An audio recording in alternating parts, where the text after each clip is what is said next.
Mac Power Users bonus episode, the release of macOS Catalina.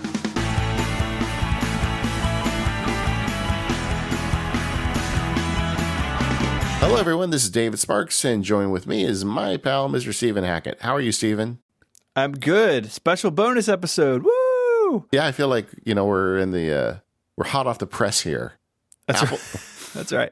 Apple, we've been talking about, we wanted to cover Catalina. We wanted to make it timely coverage. And of course, Apple decided to release it. Yeah, it's out sort of mid-cycle for us, and we didn't want to wait. So here we are with a special bonus episode. So this is just us talking about the features of Catalina, talking about my review, and I think it's going to be a lot of fun. No sponsors, just Catalina, all the way down. Yeah, I am actually excited about this Mac update. I was talking to a geek friend who said, well, all the action's over on iOS. Who really cares about the Mac at this point? And I couldn't disagree more. I just feel like Apple is doing things very publicly here with the Mac operating system that show it does care about the Mac. And it's a very interesting update because, we're going to, as we get into it in this episode, they're making some very fundamental changes that are going to change the direction of the Mac going forward. And as Mac Power users, we need to be aware of that and kind of ride that wave. I think that's absolutely right. And I actually look at the changes in Catalina, which we're going to get into, as a sign that Apple also disagrees with your friend. I don't think Apple would be making these like fundamental changes to macOS and building technology to make macOS more convenient for developers if the Mac was, on its way out or on its last legs. Clearly, the Mac isn't the cornerstone it once was. That I think has ceded to iOS. But to say that the action's over or that the Mac's time is done, I just don't believe that. Well, if that was true, they would just let it linger. Right. They wouldn't be putting this kind of effort into it. Exactly. I mean, one of the big changes is the 64-bit transition. That's a lot of work for Apple. I mean, a lot of underlying, software had to be rewritten to support that. Why would you do that if you didn't think this thing had some legs left? Yeah, absolutely. I think there's a whole bunch of examples of that. So let's get into it a little bit. I will say we have some links in the show notes this week to Apple's page. I wrote a review of Catalina. It's about 8,000 words. I also have the updated my screenshot library. So if you're not going to run Catalina quite yet, but you want to see what it looks like, I have hundreds of screenshots to do that for you. And of course, there's a link to it in the Mac App Store. Like, I don't know how many years now, 5 or 6 years. This macOS update is free. You download it in the Mac App Store. So we have all those links for you over in the show notes for you to check out. Yeah, and I just want to say, because Stephen won't, that his review is just about perfect in the sense that you can get through it in about a half hour, learn a lot of great stuff about the operating system. I like that you put your opinions in there, Stephen, and it's a great kind of companion to this episode. So if you're listening, go download or read the review over at 512 Pixels. Yeah, I wasn't going to do a review this year. My initial plan was to write a series of articles about the various features, and then I had some of that done, and I realized that I just had a review sitting there. I just needed like the stitching together. And so It's been a couple of years since I've written like a real in-depth macOS review, and it was nice to actually spend a weekend, like a Saturday and Sunday, writing it, and I'm really happy with it. So hopefully people will enjoy that read. So we did a show about getting ready, but just to remind you, because we can't do an episode on this operating system without at least mentioning, go get yourself Go 64 and run it on your Mac. This is a big deal. They've switched it to a 64-bit operating system. 32-bit apps no longer work. You will have apps that just don't work. We talked about it last week with Dave, and it's just something that you have to do. Absolutely. There is no recourse for these apps. 32-bit stuff is completely gone. And we'll talk, I talk in my review about that process. That's been a process Apple's been on, depending on how you count it, like 13 years. And wow. They've slowly been moving the entire OS and their apps to 64-bit. And for most people, 32-bit, 64-bit, that's language that doesn't really apply to most of us. In the early days, it meant that you could use and address more memory, and you were more stable under certain situations. At this point, it means that Apple has a smaller, cleaner code base, and developers have fewer things to worry about. So you're going to get caught with some old apps potentially. Again, that's why you have Go 64. We can't. I mean, I feel like I've preached it here on the blog and my other shows. Like, you've got to run this before you install Catalina, or you're going to be in for a surprise.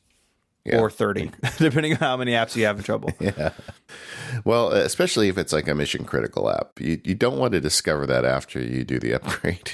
That's bad. Yeah. You also need to keep an eye out for any third-party kernel extensions. We haven't really talked about this previously. There's a feature in Catalina called Driver Kit. And what it does is it takes kernel extensions and basically treats them like regular software.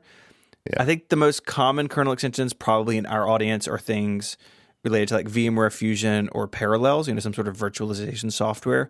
You need to make sure the version you have is updated to support Catalina, because if they rely on a kernel extension, that kernel extension will not load in Catalina. That's a security feature. I think it's a really good security feature, but just another thing you should look out for before you hit that upgrade button. Well, and the reason for it really is, it's interesting that the operating system in essence is partitioned off, where it used to be part of your basic hard drive. So anybody could write files anywhere on the drive. But now the actual operating system is partitioned off. You cannot access it, which is a great security feature. I mean, third-party hackers trying to, insert code into your operating system to do dreadful things, they just can't do that with the new Mac operating system. But downside is all kernel extensions, that was how they worked. They broke, they worked on the operating system level, and they can't do that anymore. Fortunately, Apple did provide a framework, a proper framework for people to do something like kernel extensions, but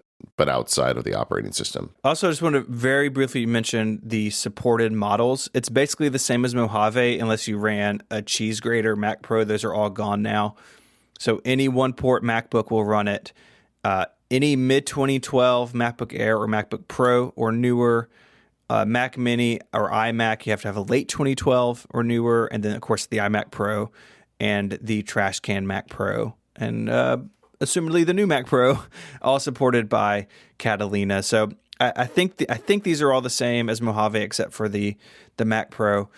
I got to hand it to Apple. Their support for old hardware on macOS is really pretty good. I mean, running a late 2012 Mac Mini with a new OS that's basically coming out the end of 2019, that's a pretty good run. And I'm always happy to see that Apple does what it can to keep Macs in usable service as long as possible. Yeah, I just got an email from a listener saying, "Hey, I'm trying to convince my boss to buy me a Mac as opposed to a PC laptop." He's like, "Give me something, because the web services we use work on all devices." And I said, length of device. Just look at how long a Mac will last compared to a Dell whatever. Sure. And you're gonna be bucks ahead. Yep. I doubt there's many late 2012 Dells running the most current version of Windows right now. I hope not. It's gonna be rough. We talked a little bit at the top about the importance of this release, and I think it's important for really three reasons. One, we talked about it already, the cutting of the past and moving to the future. So getting rid of 32-bit apps. That means all Carbon apps are gone. We're going to talk more in detail about that in a second. But there's clearly a shift in the underlying parts of the OS to get rid of the 32-bit stuff. That's a big deal.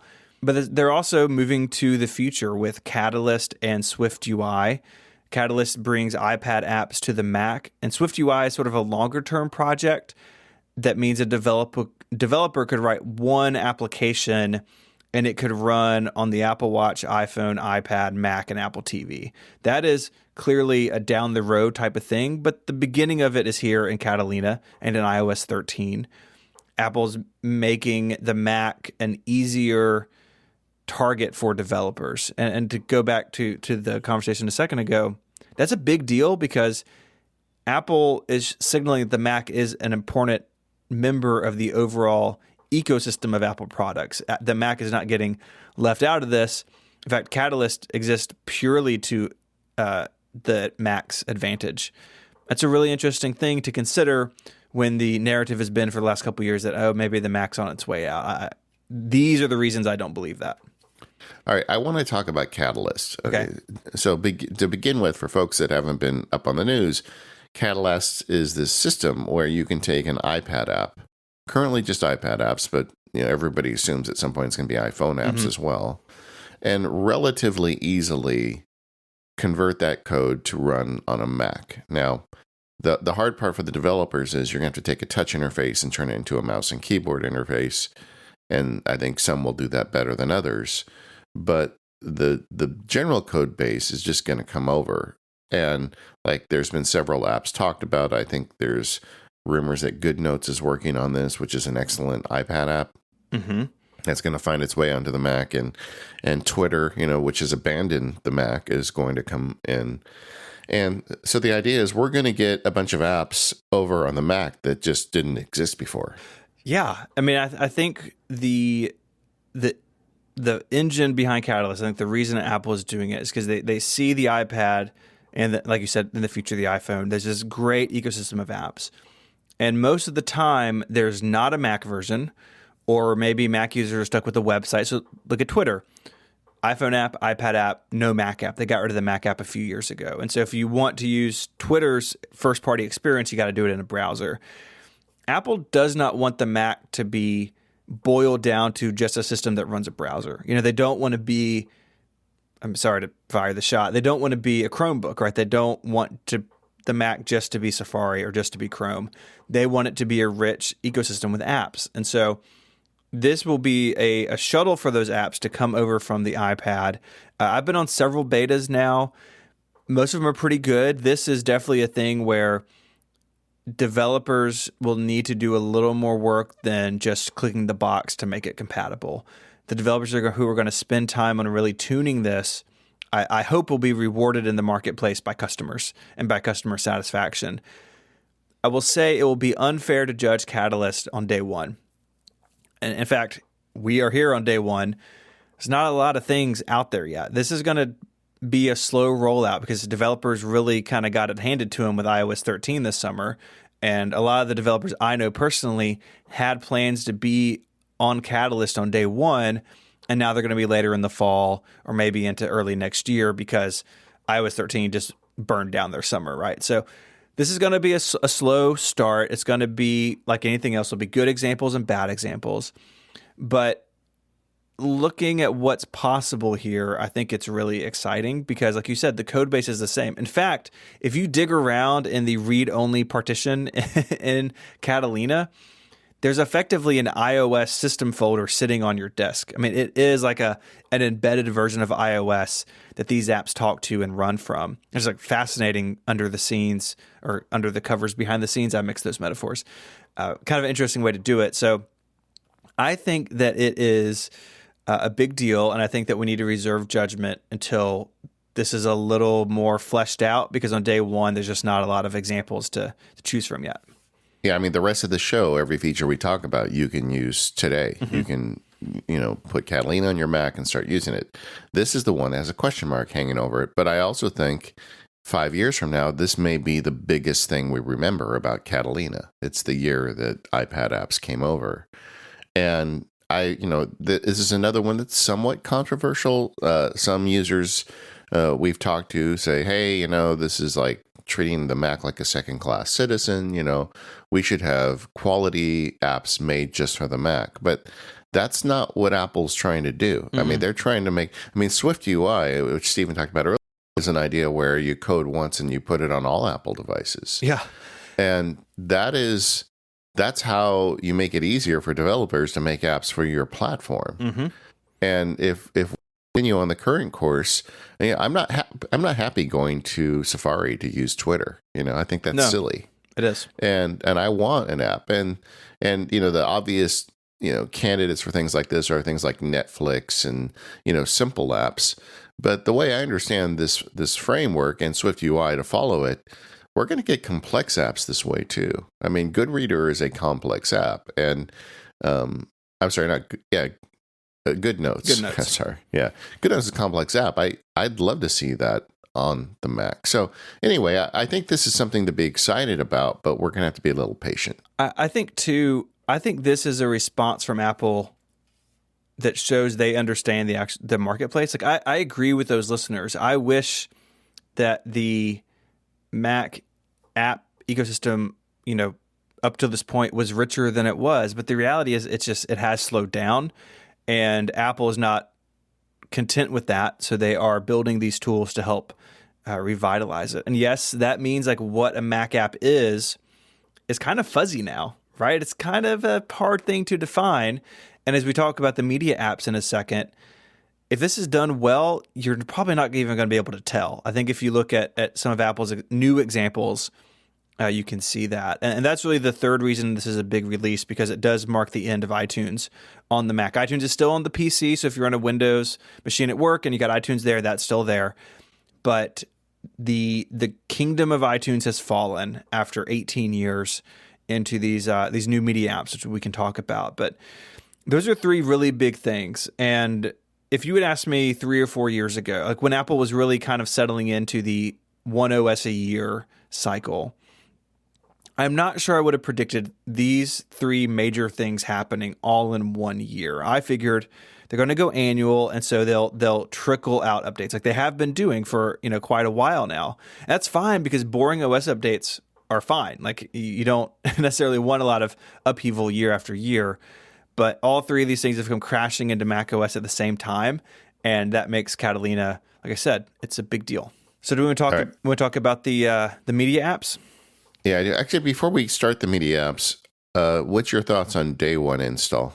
I think if Go64 says you're okay, then I think you're probably okay. I think Catalina has come a long way in the beta process, but I'll give my normal caveats.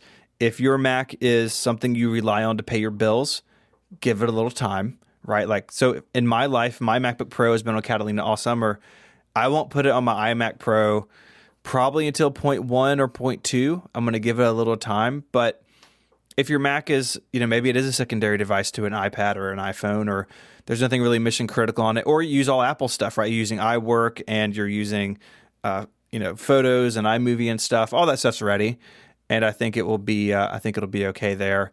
But if you run into this without checking out Go64, then like it's on your own head. You got to make sure you don't have anything that you need. I would say it's fine for day one, just the same as other OSs have been fine for day one if you meet all those caveats. But don't put it on a production machine yet. I've been using it on a borrowed laptop. We talked about on the show at the beginning, it was pretty hairy, but now it's been rock solid.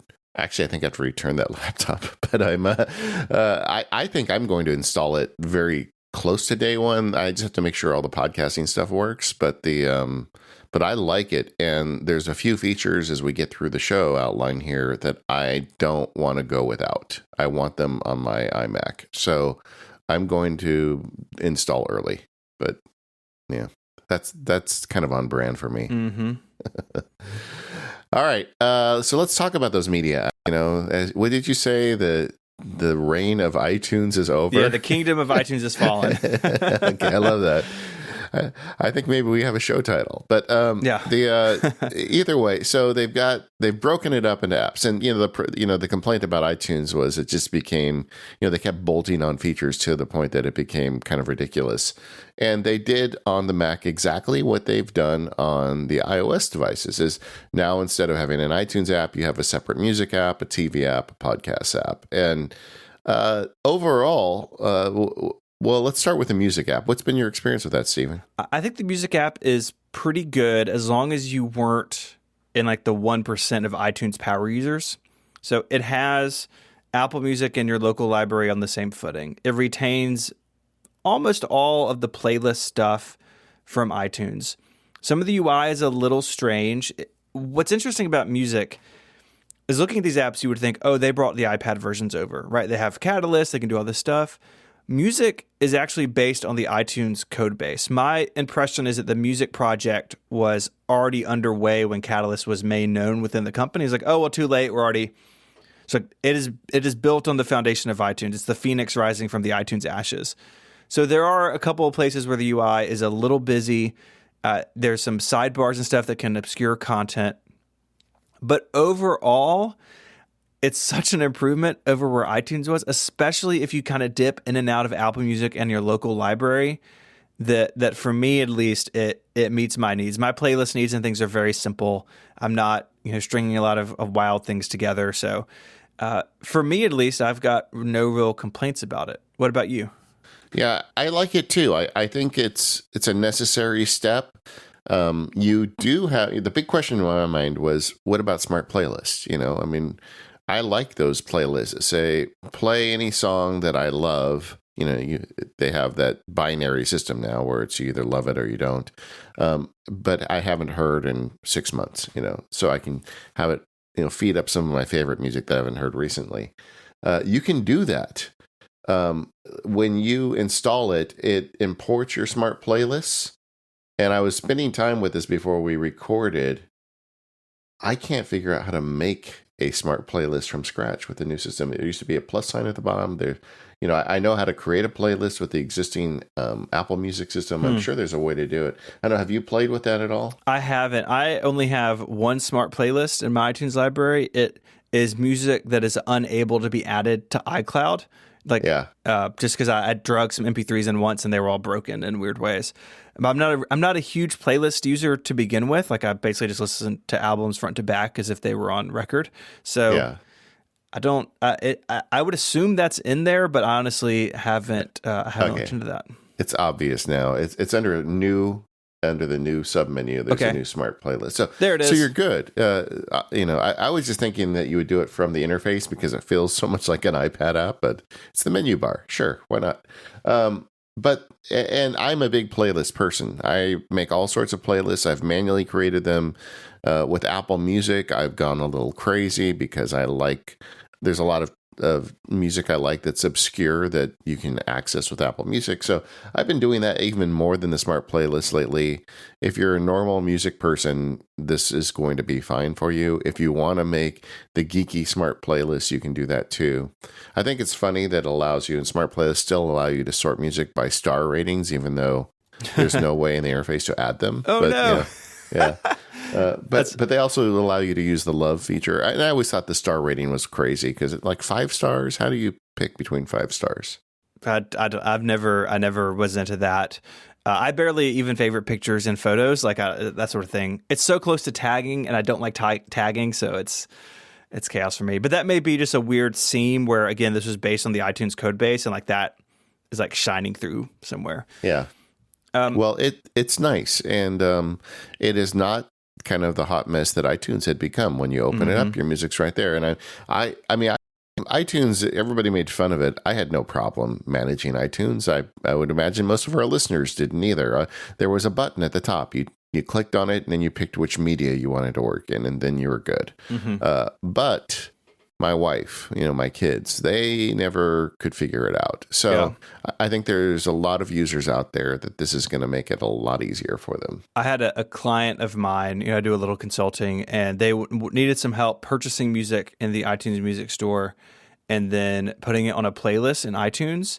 And like, I had to sit down in my Mac before I went over to their house and do it because like, there's 42 steps to this, right? And it had gotten so bloated, and music, they've done a really good job with music stripping a lot of that away. So I think most people, especially if you're in the Apple Music ecosystem, it's going to be a great change. I listen to music all day, every day at my computer when I'm not editing or recording a show. And I'm looking forward to having this on my iMac instead of iTunes, quite frankly.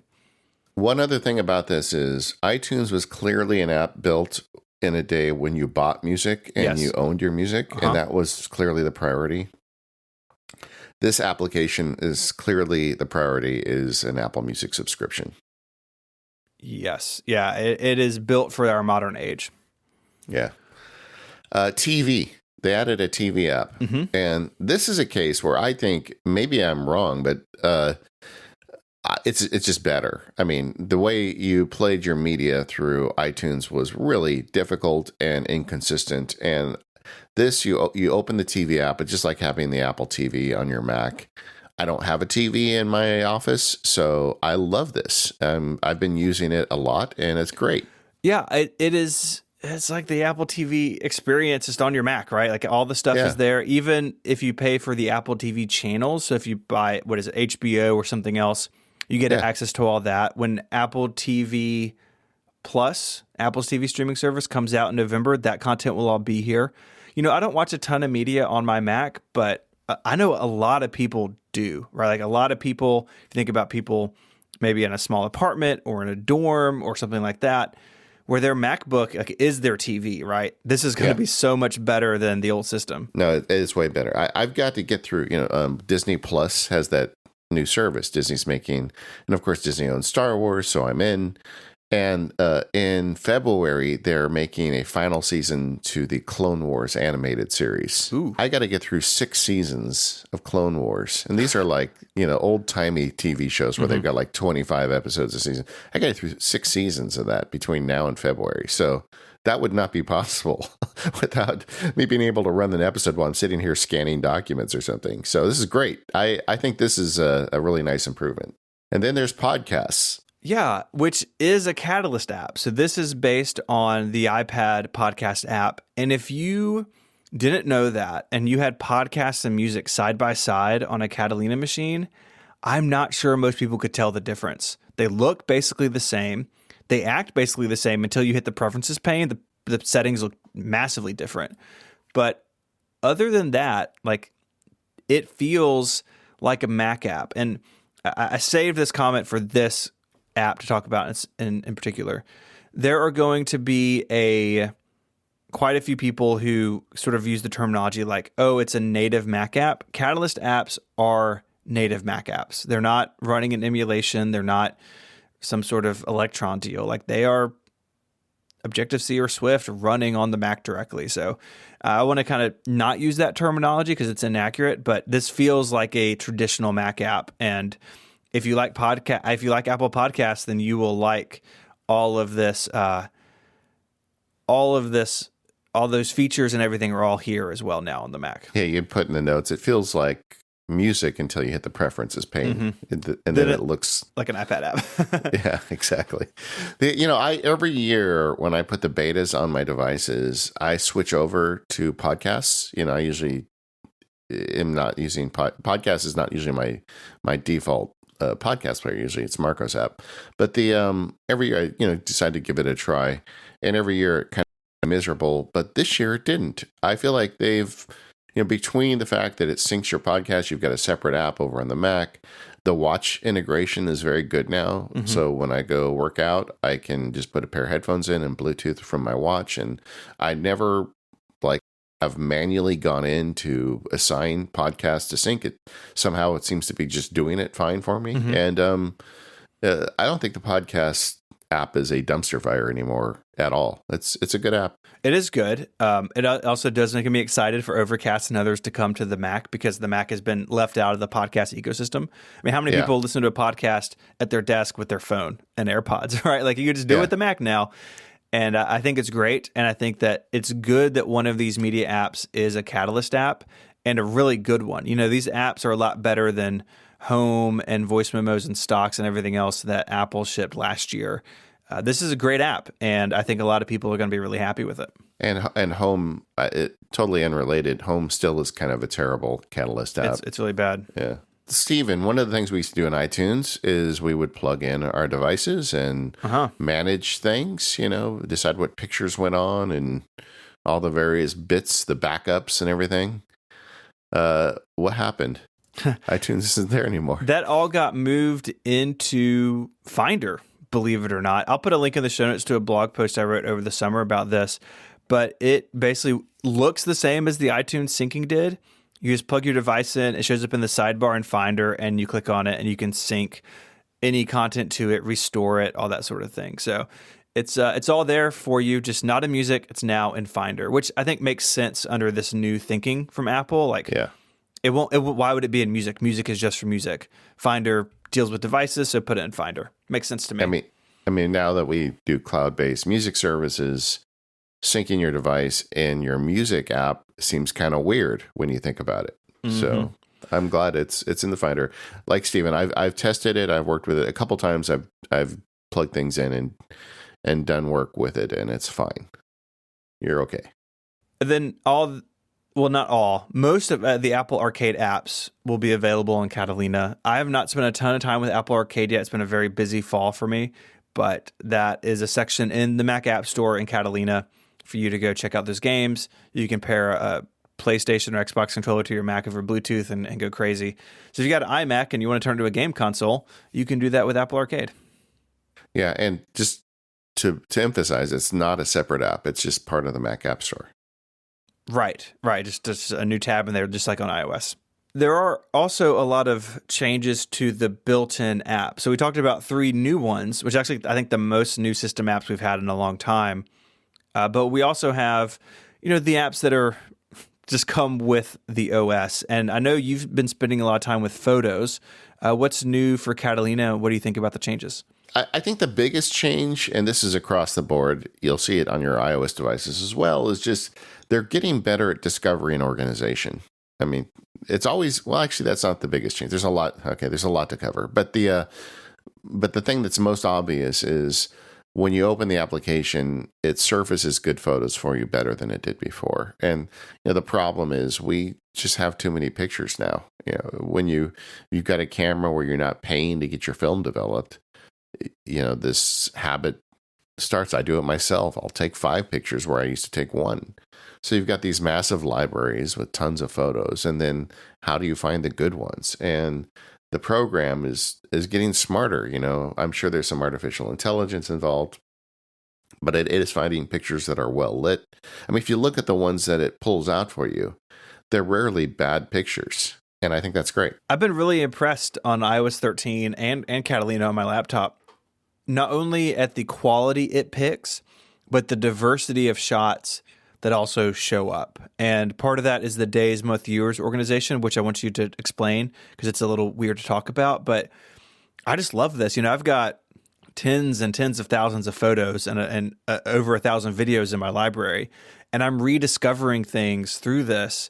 And they've had the memory stuff for a while, and that's gotten better and more customizable on the Mac this year. But the memory feature never really did it for me because it was sort of a separate thing I had to go do in Photos.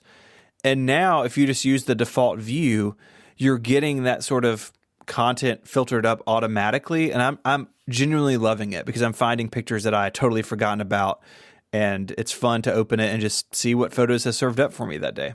Yeah, well, it feels like, it was always fun to make to poke fun at the Apple sample photos because, Apple is the beautiful people, right? Sure. Whenever you go in the store or see their online sample photo galleries, it's like, these are beautiful people and these are like perfect shots.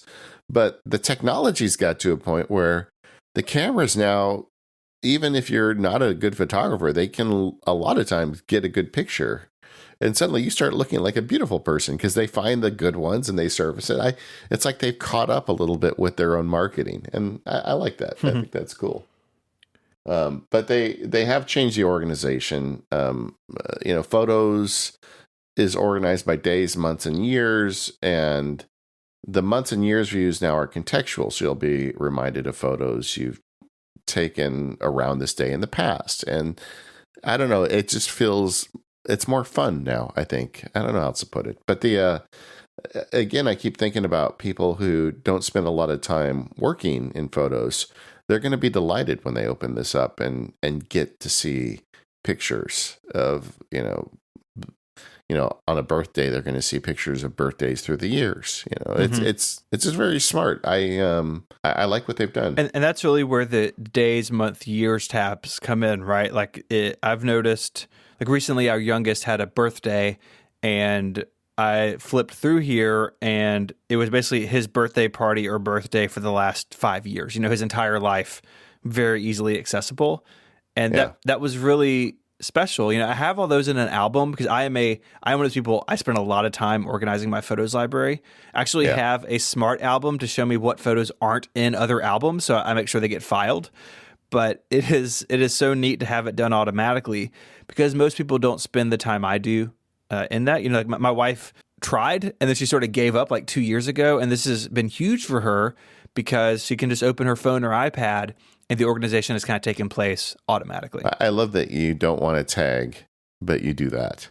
Yeah, well, it's like putting things in folders in Finder or in Notes or Evernote, right? Like things belong in files, folders, or albums, but the tagging is chaos. Is that madness? Yeah. The other thing that's got better is the editing tool suite is just easier to use and it's more powerful. I mean, I remember for a time when we left iPhoto and went to Photos and everybody said, oh, man, we've taken so many steps back. But boy, you could not pay me to use iPhoto now with all the features in Photos. I think it is so much better than what iPhoto ever was, even before iPhoto started getting terrible towards the end. It's just, I think they've done a great job with it, and they've added, it's nice. Those memory movies, you get them on the Apple TV, like whenever we have family over. My mother-in-law loves to sit there and just go through the Photos app on the Apple TV and just have it make videos. The stuff that we used to have to work on, now it'll take an event, grab some videos, it'll pick amazingly some appropriate music, and then it'll make a video out of it. Well, on the Mac, they have that now too, but it's more customizable. There's additional fonts. You can kind of like set the mood and the duration. You can edit it a little bit more than you can, where the Apple TV just generates it for you.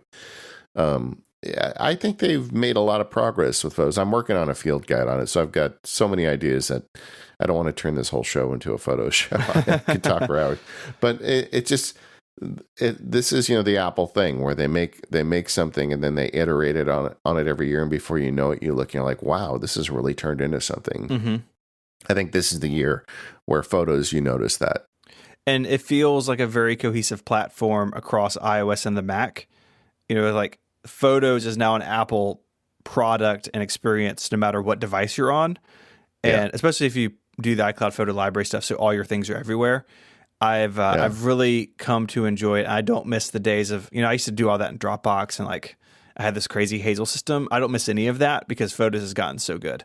My wife and I, we were just looking at her phone last night, and we had this suggested sharing button show up that she wasn't aware of, but now it looks like we had a family event and there were some group pictures and it said, I recognize a bunch of people in this picture. Do you want to share it with them? And it's just like they're thinking for you on this stuff, and it's very evolved. I still think we need to, deal with the problem of when a husband and wife have two separate libraries, how do we share? Yes.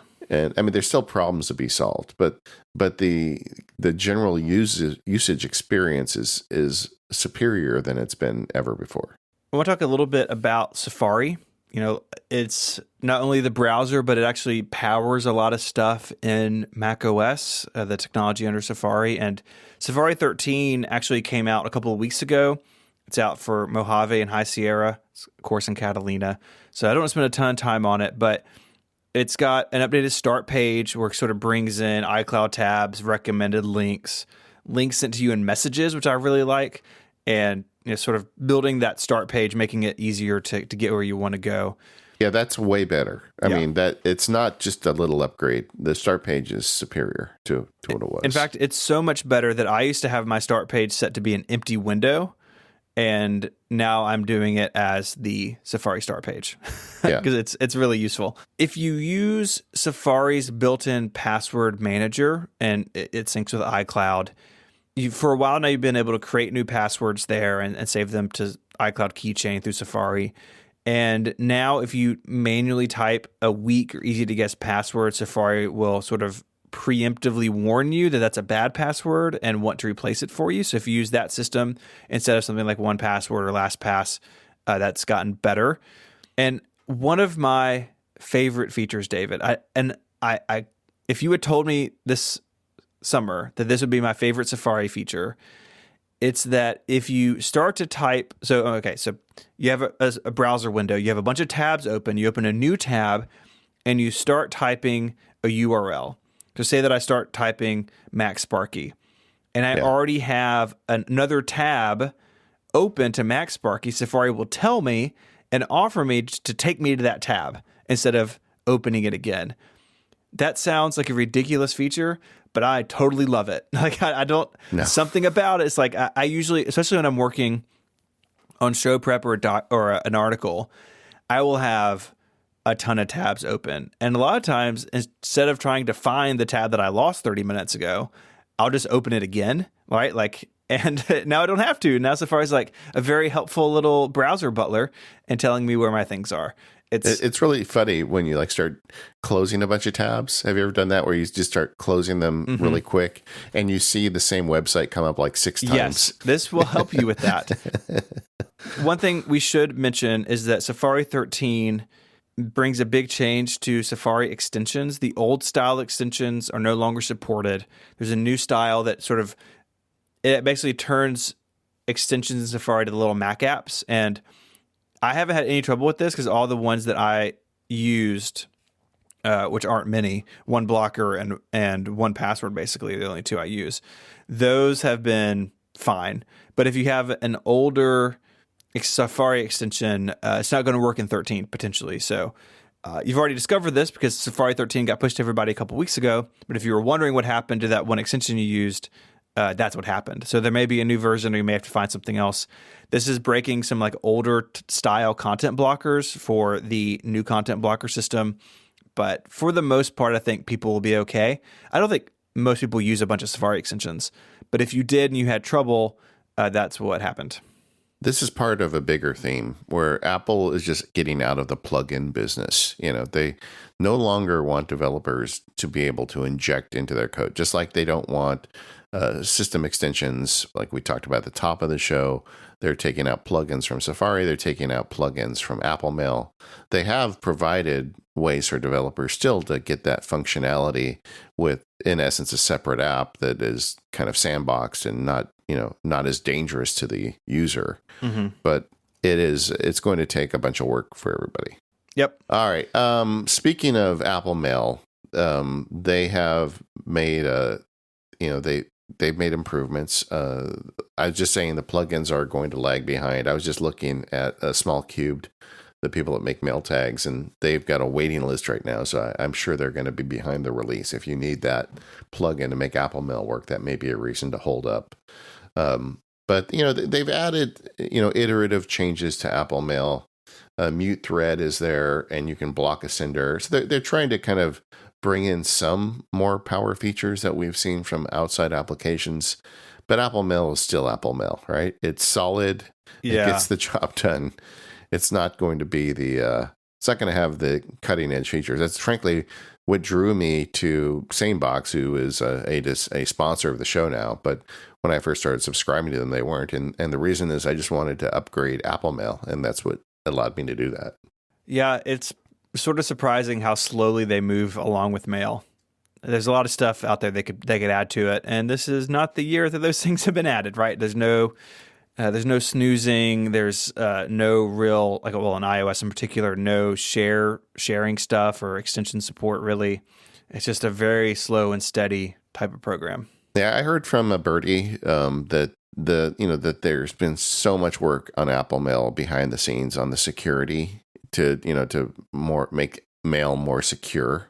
Mm-hmm. Because it was, when you think about the app, it's an old app, and when it was first written, we didn't have the same types of security risks and threats that we do now. So right. I think they put a lot of effort into kind of locking it down, and I don't think they put as much into features, but it's fine. To me, the thing I love about Apple Mail, and the reason why I've really kind of found my peace with it, I mean, I rebelled against it for years. I would go through this, and anybody who's listened to Mac Power Users very long knows that I would go through this process where I would download all the third-party mail apps and try them all out and get frustrated with them, more frustrated than I get with Apple Mail. But, it on the Mac, you can Apple script it, you can keyboard maestro it, you can add something like SaneBox. So you can make it a powerful app, and it does just work. Yeah, I've used it for years. I used to, go out and try something else and come back. I've even given up on that. It's reliable and it's faithful. So I just keep on trucking along. Yeah, one thing I'd say about Mail feature, I think probably one of the most important new features for listeners, and this is bridges over to iOS as well, is now Apple Mail has always had multicolored flags on the Mac, but now they also have those same flags that sync over on iOS devices. And that has been a huge benefit to me going through the betas. So like I have flag colors, like to me, orange is personal, blue is Max Sparky, red is legal. So I have flag colors assigned to areas of my life. Okay. And if I'm on an iOS device and there's something that I need to get off my Mac or something that I want to use AppleScript to reply to, or something that I just need more power that I get on the Mac, I'll just flag it on the iOS device and then archive the message. Mm-hmm. And then when I get back to my Mac, I've got flags of varying colors. So when I'm processing legal mail, the first thing I do is take care of all those red flags. And it's been a really great workflow for me. And it's not really the solution everybody wants. Some people want to be able to do everything on that iPad. But for me, it's the solution that works because I'm at my iMac every day. So it's not a big deal for me to delay that an hour or two till I'm sitting on my Mac and process it. And it takes no time to apply a flag. Although on iOS, it's kind of weird. You hit the forward button, put a flag on. Mail team. We're not talking about that today. But but either way, that feature is, to me, the biggest improvement to Apple Mail is the syncing of flags. I want to talk about reminders. It got a huge update. It is matching what's in iOS 13. So you have the new layout. You have the more powerful reminders. So you can add, of course, you can add dates. That's easier now with natural language processing. Locations. You can attach images and files. You can do subtasks. What's really cool is the messages integration. I like this on iOS as well, where if I say, if I add David as a tag to a task, and next time I send an iMessage to you, messages like, oh, hey, you wanted to be reminded to ask David about this thing. And that is awesome. And reminders is kind of having its notes moment this year. I still have some complaints. You just like notes when it came out, you can't adjust the font size on the Mac. It's too small. Yeah, what is this, right? I know. They figured it out with notes, right? Everybody complained. Yeah. The other thing that really bothers me about reminders, and it may be what breaks it for me, is I have a tendency to have a lot of tasks without due dates in my lists. I kind of use a couple of different projects as, there's some stuff I need to do, and then here's all someday tasks, and things that get added to the someday view. But every task manager I've ever used sorts those at the bottom of the list when you sort by due date, which is how I like to see my tasks. I like to see them by due date. Reminders puts them on top. So if I have 10 items, 6 don't have due dates and 4 do, I have to scan past the ones without a date to view them, which is utter madness to me. And that may be the thing that keeps me from moving to reminders full time, because I cannot abide that. That totally breaks the way that I work. I have filed feedback, so hopefully that it gets heard. But other than that, if that doesn't bother you, reminders is really good. And I think it can meet the needs of a lot of people who don't need something more powerful. I think if you're using something like Todoist or Good Task or TickTick, or those sort of web-based native iOS app kind of deals, it's worth looking at reminders because I think it matches or beats them on features pretty easily. No, I always have trouble. Some folks say, hey, Dave, I need a lightweight task manager. I don't want a big one like OmniFocus. I need something more lightweight. And I've always struggled to have a good recommendation for that. But I feel like I've spent enough time with the new reminders that this isn't something I can absolutely recommend. I guess the syncing issues, there were initially some syncing problems. I think you even had some, didn't you? I had some big ones. Yeah, but that has resolved now. And although I would say that a system that puts the due items at the bottom, I don't know how that was ever considered a good idea. It's how did that get through? Bugs, they happen, I guess. Yeah. But either way, it's a nice app, and you're right. It has now had its notes moment, and if it follows tradition with notes, it's going to get better. You're going to be able to adjust the font size. They're going to add additional features, and it's going to turn into a real usable application. Notes has continued to get some updates. It had its big moment 3 or 4 years ago now. There's some new stuff. There's a new gallery view, which I have a couple of notebooks that are basically all PDFs. So I have one that is scan field notes notebooks, and I have one that is user manuals to like basically everything in my house. And Yeah. I really like gallery view for that because you get, just like in Finder, you get big icons, you can see what's in them. But my favorite feature is shared folders. So in the past, if you had a bunch of notes you shared with somebody, so me and my wife have some, I had to share all those individually, and I had them all in one folder in notes because I like folders and albums and files, as we discussed. But there was no easy way to share a group of them, and now you can just share an entire folder, and everyone has access to all of its contents automatically, which is awesome. I'm a big fan of this change. Yeah, Mike Schmitz and I did show planning for Focused with shared Apple Notes, but we switched to a different platform because it just got to be ridiculous that every time you had a new note, you had to like send a text message and blah, blah, blah. Now, once Mike and I both get upgraded, I think we'll probably switch back because having one folder with a pile of notes in it, and you can create new ones and they're automatically shared. Right? What an idea.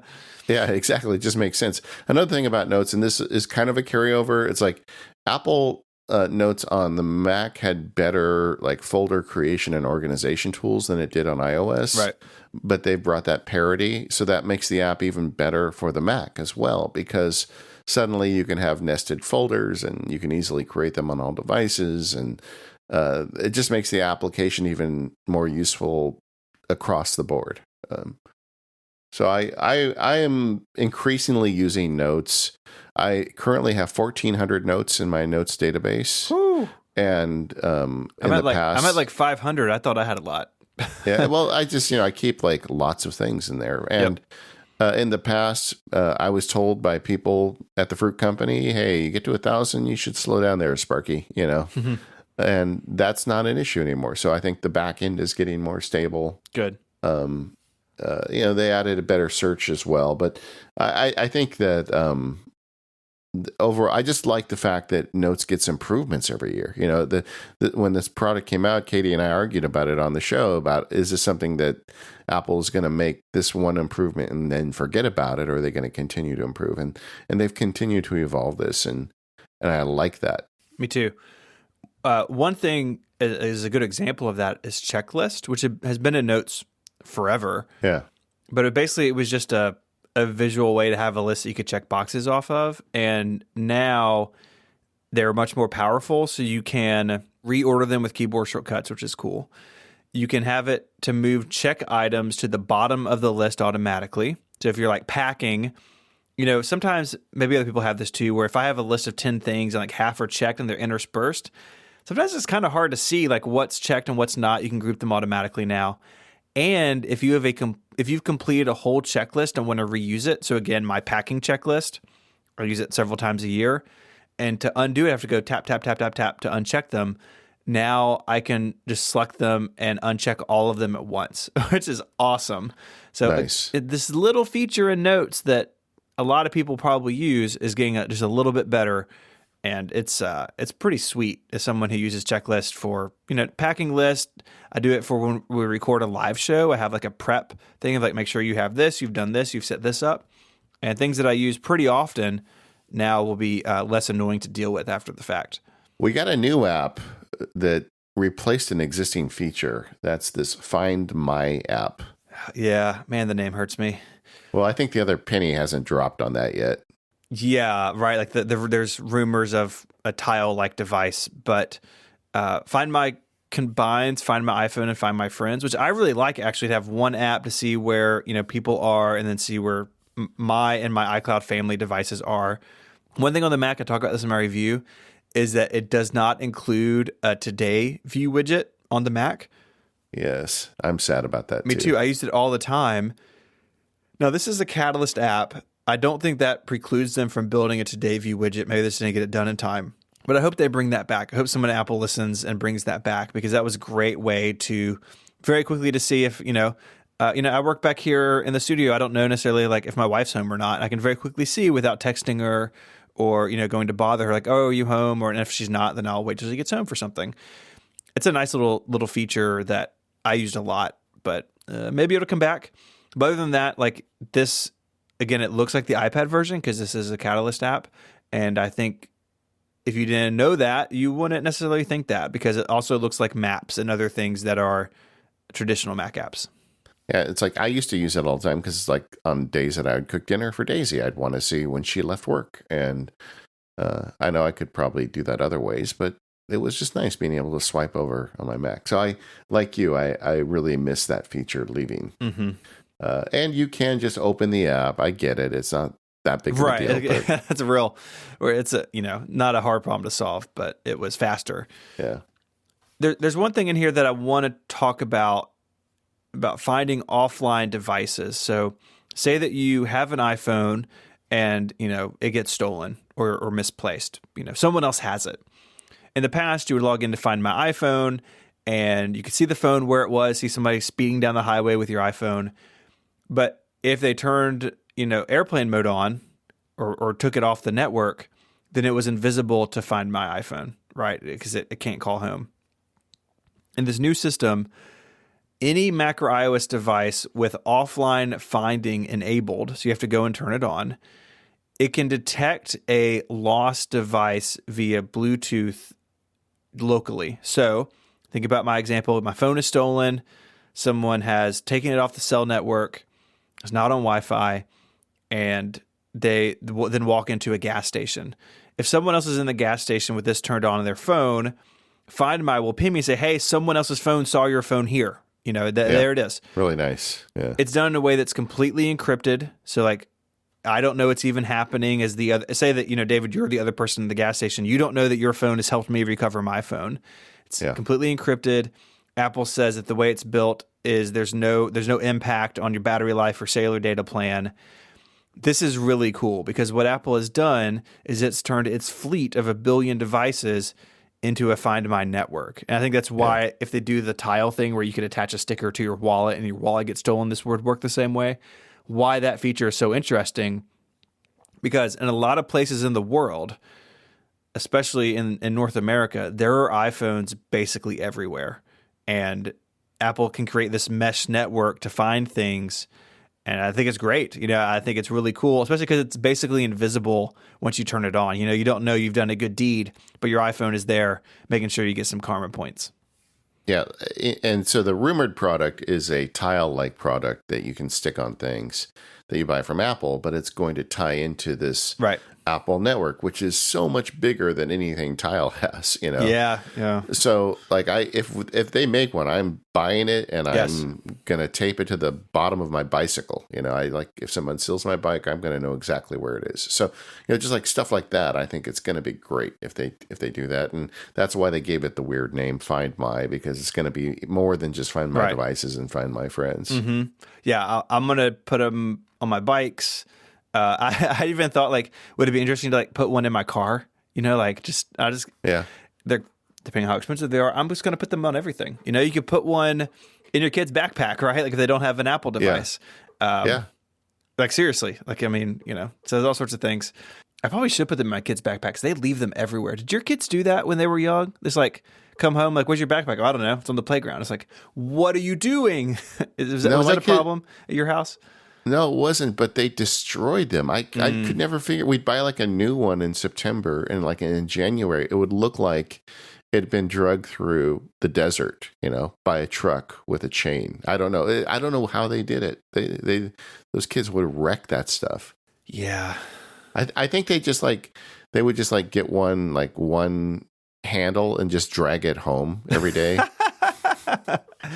Yeah, maybe. Know. Oh man. Kids destroy everything. That's what we're saying. And then they got the thing where they were giving them so many books that we had to get them one with wheels. I felt bad for them then. Yeah, it's like, mine are still in elementary school, but I know that's coming. All right. Well, so Find My has got some interesting stuff going on. We would like to be able to get to the information faster, but one thing that we didn't say is when you can find devices with this, you can find all the devices in your family sharing.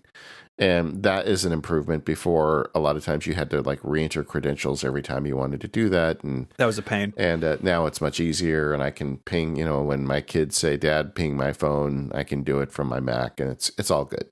Yeah, I think all in all, it's a huge improvement, and I'm excited about the future possibilities of this technology. Another feature that was on iOS that has come over to the Mac is screen time. Yeah, and like, in a way I sort of didn't expect. Like if you look at it, it's in system preferences, which I actually wish it was a standalone app because you have to do a lot of scrolling in system preferences to see everything. But it looks like the iOS version sort of pasted into your Mac. It has all the normal features. So you have the usage, app limit. So, hey, I only want to use Tweetbot 20 minutes a day. I have pickups for my iMac. I have a lot of questions about that. So pickups on the iPhone or iPad make a ton of sense, right? It's what did you do when you picked up your phone? Yeah. On the Mac, it seems like what it's trying to do, and it's been screen time like it was on iOS 12 when it first came out, it's been very buggy for me in Catalina. It is trying to tell you what app you use first when you wake up or log into your Mac.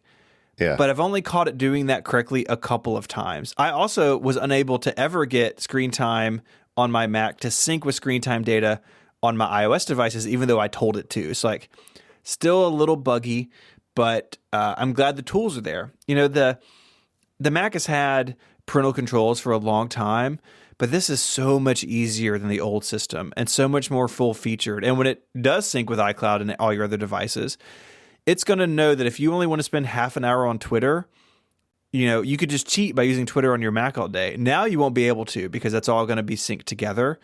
And I'm so glad this is on the Mac because it'll give you a better picture of how you use your devices. I think it's just maybe going to take a couple point releases to get all the bugs worked out. Yeah, I can't agree with you more about it being, it's a preference pane. It needs to be an application.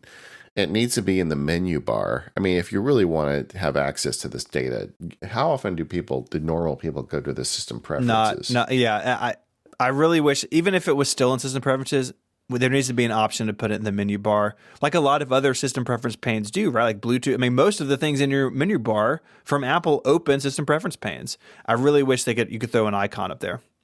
Yeah, and I think the data is still kind of garbage on it. Like all of my login items, like I use, I've got, Ulysses has been turned on, so I try my Mac. I have not used it at all, but it's reporting an hour and 48 minutes. I'm just looking at my laptop. Yes.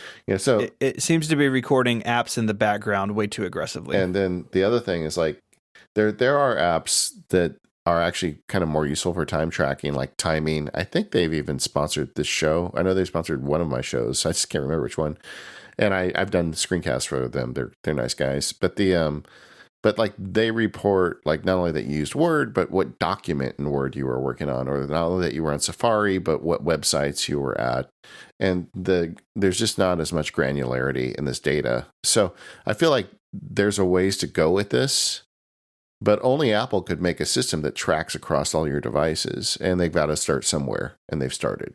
Do you think that, like maybe just think about like your family or like people like how many people do you think are actually using things like app limits and screen time, or do you think people have just gotten annoyed and turned it all off? I've got it. If you listen to Focused, this is a thing for me. I feel like the ability to bring focused attention to something is going to be the superpower of the next 20 years. We live in this age where there's this constant drag on your attention. And I think people are starting to get the idea about this. I think that it's not just nerdy people like me that are thinking about it. So I'm sure there will be some people that have no interest in this, but other people, as they become more aware of their inability to focus or they want to get better at focusing, they're going to want to use tools like this. So I'm really glad they're being built. Yeah, me too. Let's talk about Sidecar. Yeah. This is kind of a fun, but also kind of weird feature. So on the surface, it just looks like you can turn your iPad into a second display, but then you get into the details and it's really interesting. And I think it says a lot about touchscreen Mac interfaces, how they've done it. So the lack of it, you mean? Yes, that's exactly what I mean. So it works over Wi-Fi or a cable, but it's a very short distance over Wi-Fi. So this is pretty different than some of the third-party solutions that use like a hardware dongle. Yeah, the range isn't as good. I actually have been just using it with USB because there's like no latency that way. Yeah, but it turns your iPad, into a second display, but you And so you can mirror it, or you can expand the display just like you could at any other external monitor. But it turns the iPad into an input device for the Mac as well, but not in the way that you would think. So to interact with macOS, so you have to use the Apple Pencil, basically. You can scroll with two fingers on, if you're on Tweetbot and you have that over on the iPad, you can scroll.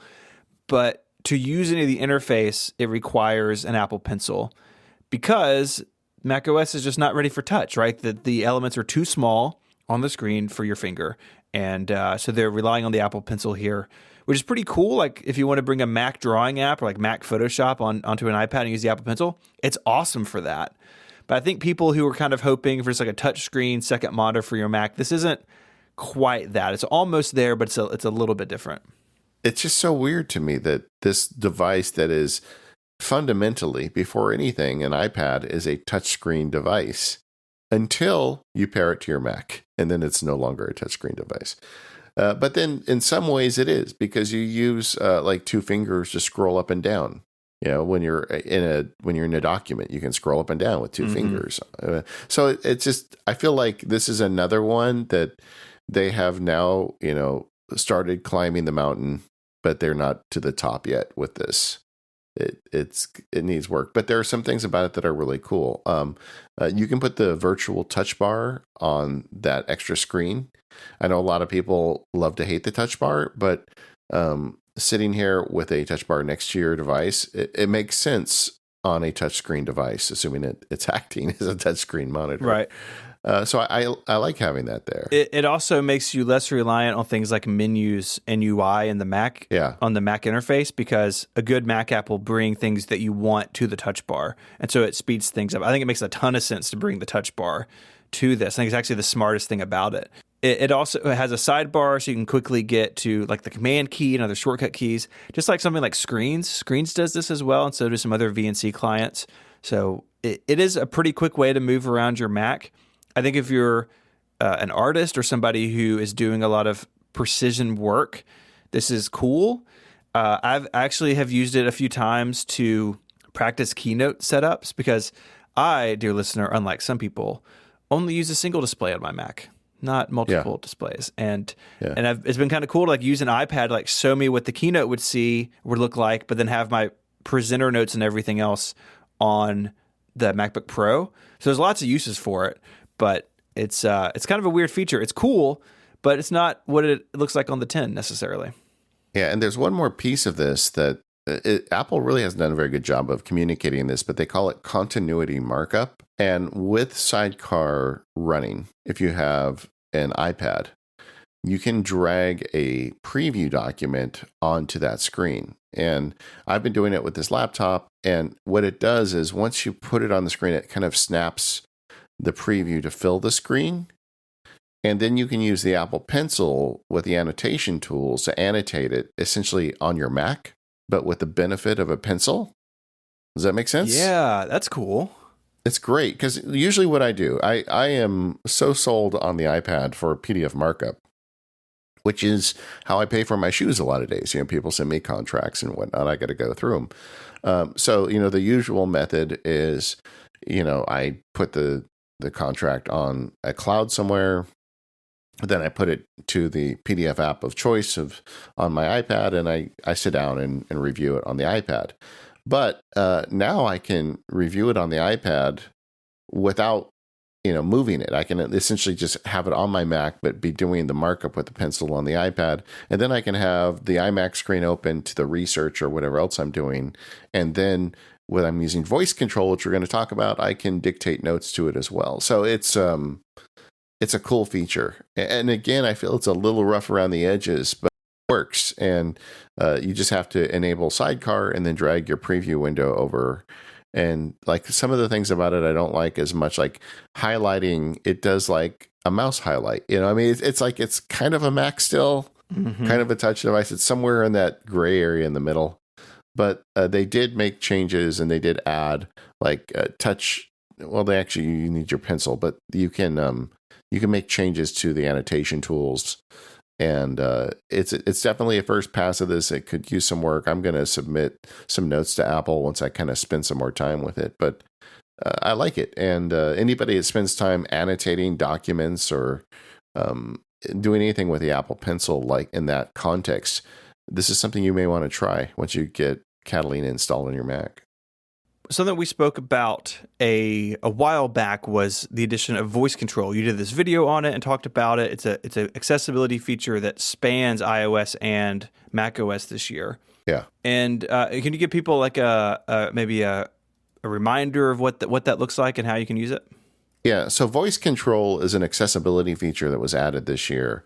And it is what the name says. It's voice control of your device. It works on both iOS and Mac. They brought it to both platforms in the same year. And it's got a grid system. Like if you were unable to use your hands, you could entirely control all of your Apple devices with your voice now. It's a little tedious to do that. Fortunately, I don't have any issues where I need to do everything with my voice. But part of that is the ability to do voice to text dictation, and we've had that in the past, and I've talked about it, where Siri dictation was a start, but it had two fundamental flaws. The first was the timer. It would go for, I think it was 45 seconds initially. I think they got it up to a minute. But at some point, it turns the microphone off, even if you're in the middle of dictating a sentence. And then if you press the button again, it starts as if it's a new sentence. So you've got all these grammar kind of like crashes. And, that's not good. And then the other thing is it never supported a custom dictionary. So, there were tricks where you would give yourself nicknames and things to get that. But what if you wanted to use the name 512 Pixels, exactly how Steven spells his website? Well, that wasn't in the dictionary. So every time you would dictate that, you would get something weird. Maybe you get the number 12 and then a space in the word pixels, or who knows what it would do. But now it's got a custom dictionary. So you can set vocabulary words and voice control. So for instance, I have 512 Pixels as one of my saved voice control vocabulary words. And if I say that, it knows what it's doing and it just puts it in there. So in a lot of ways, this has replaced Dragon. Dragon was the dictation software for so long that mysteriously about 8 months ago said they're not going to support the Mac anymore. Well, now it's not so mysterious why they pulled out, because Apple has built in essentially the same feature for free in the operating system. So that's the big picture. I've been using it since June. I mean, when I saw this in the keynote, I got so excited. I couldn't wait. Like I said, I installed the beta very early. I put betas on my iOS devices. I wanted this voice control. And so having now used it for several months, I'll tell you, it is a massive improvement over Siri dictation. Accuracy is better. There's no timer. There's vocabulary. Is it as good as Dragon? I don't think it is. I still have a version of Dragon working on the iMac because it still works on the old operating system. I haven't tried it on the laptop that's running Catalina. I'm assuming it won't work on that. I think the accuracy isn't quite as good, but it's good. It's definitely worth using. You know what I mean?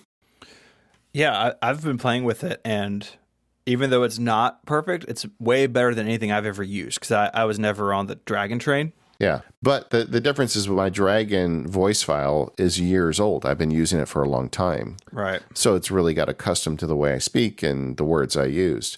So I think to give it a fair shot, I need to use it longer. But I don't have Dragon installed. Once I upgrade this iMac, I'm not going to install Dragon. I'm sold on voice control. And if you want to try and use it out there, I strongly recommend it.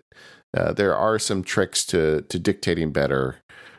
Maybe we'll cover that in a future show, but yeah, we have it now. I mean, I just, it's such a huge leap. And on iOS, even more, I talked about a few weeks ago how I just have it in Control Center. I swipe down and tap the button to turn it off and on. But it's great. And if you want to sit there and dictate to your device, you can now. And you can do it on any Apple device. Last bit is vocabularies don't sync. I don't know why. I've typed 512 pixels now on all my devices, but hopefully that's just something that they haven't sorted out yet. Yeah. I would really like that to be synchronized across all my devices, and it seems like a no-brainer with iCloud.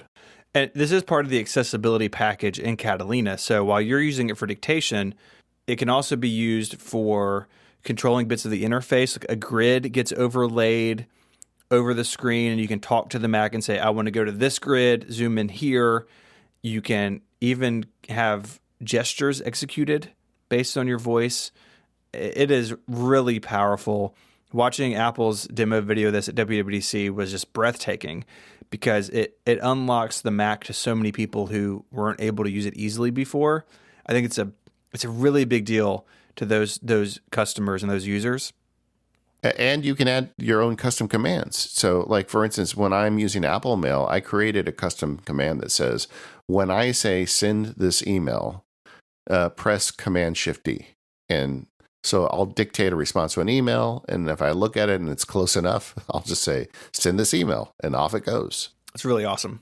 Let's wrap up with some of the security changes. We already mentioned that macOS is on a dedicated system volume now.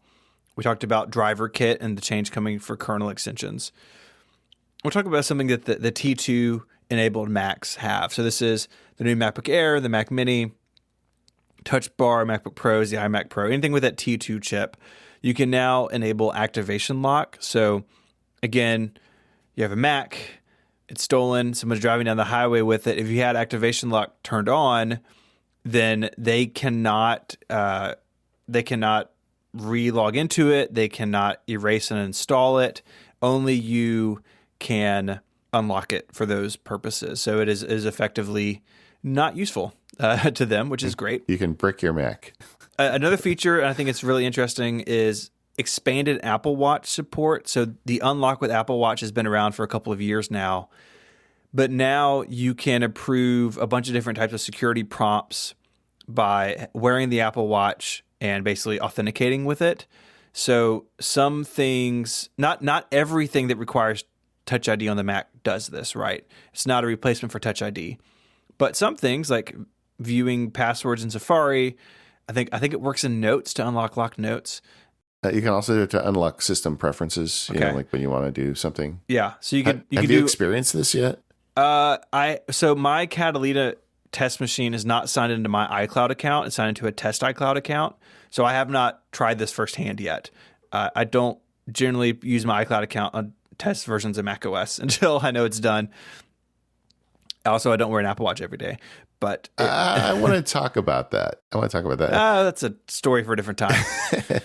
It showed up to me as a complete surprise. I was working on this Catalina laptop and I wanted to change a system preference, and it said, "Oh, you can approve this on your watch. Just double tap your watch."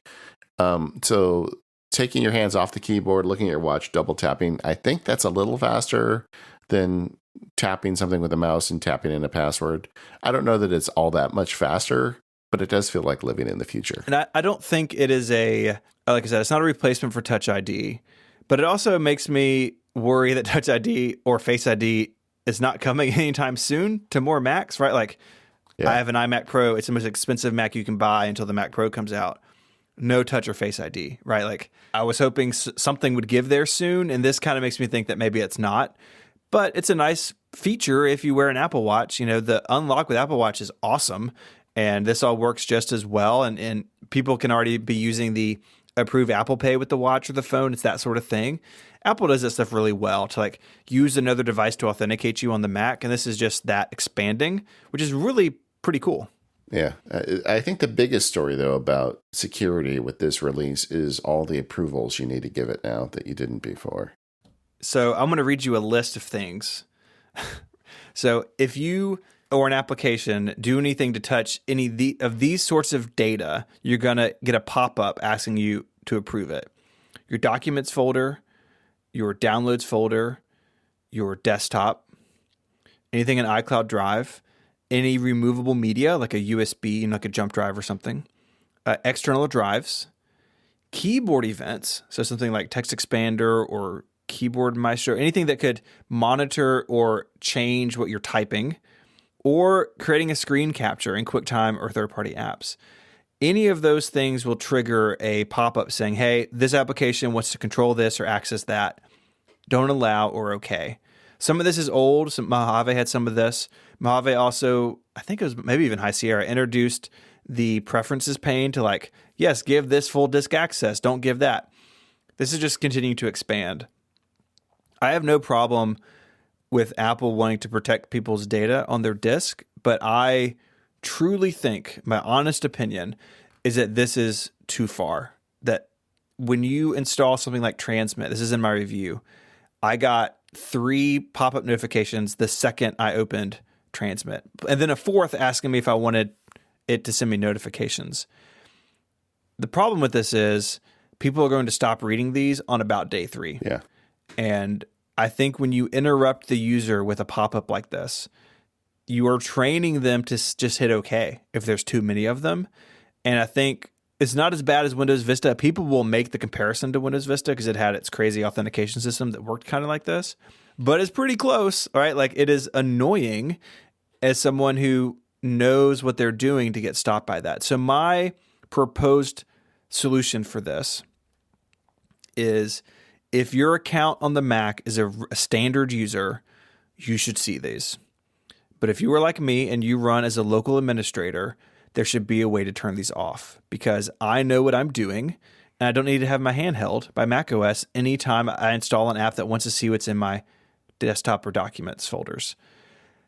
That seems like a reasonable middle ground to me. Apple hasn't asked me yet, so They haven't. if they want to, that's what I think. Come on, guys. Tim, give Steven a call.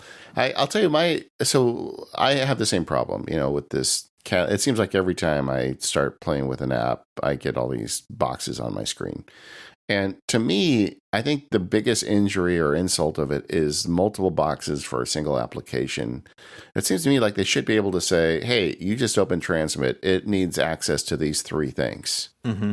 And you click OK once. It gives you a list of what it's doing, and you can OK or you can reject it. But rather than giving you 1 OK, it's giving you 3 or 4 OKs.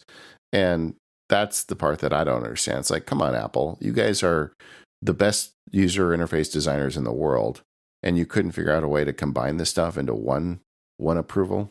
That's a really good point, David. I like that a lot. Anyway, we don't want to end on a downer. This is a big update, and I think that, like I said, between the Catalyst apps and the other stuff going on, Apple still has love for the Mac. It's obvious. Yeah, I'm excited about this. There's a lot of change, but Apple is kind of putting the foundation in place for the future.